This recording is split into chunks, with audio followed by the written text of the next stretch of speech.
Aktivitas memakmurkan masjid substansinya tidak hanya terbatas pada kegiatan keagamaan, apalagi jika ini hanya dikhususkan pada pokok ibadah sholat 5 waktu.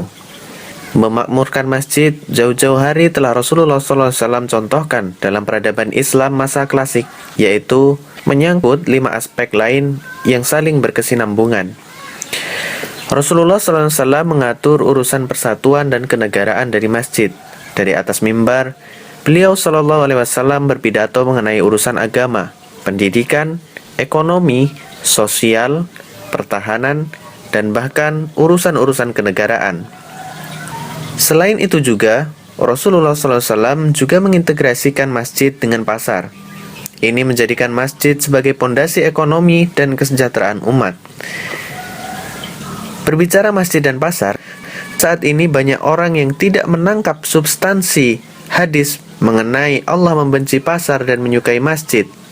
Atau yang lebih familiar kita kenal dengan pasar tempatnya setan dan masjid tempatnya malaikat. Padahal, justru ketika pasar dikuasai bukan muslim, itu merupakan suatu kerugian yang besar, baik dari aspek kesejahteraan ekonomi maupun dakwah keagamaan.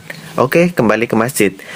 Adanya Rasulullah SAW sebagai sentralisasi aktivitas di masjid merupakan suatu gambaran tentang pentingnya amir masjid sebagai poros aktivitas masjid, regulator, pengawas, serta motor penggerak pengembangan masyarakat atau community development.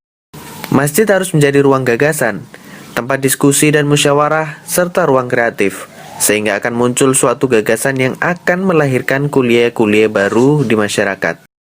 Kuliah adalah kompleks bangunan yang berpusat di masjid, termasuk di dalamnya pusat pendidikan, klinik, dapur, pemandian umum, dan banyak bangunan lain yang digunakan untuk berbagai tujuan sosial, serta pengembangan kemampuan warga sekitar masjid.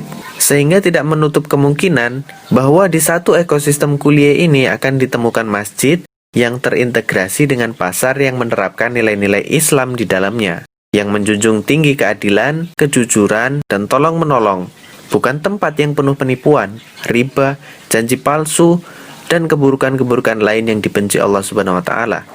Dengan ini jelas bahwa penting mengembalikan fungsi masjid jauh lebih luas daripada sekedar tempat sholat, tetapi juga ibadah lain dalam arti yang lebih luas, sebagai basis membangun budaya dan peradaban Islam pada aspek-aspek dasar secara menyeluruh.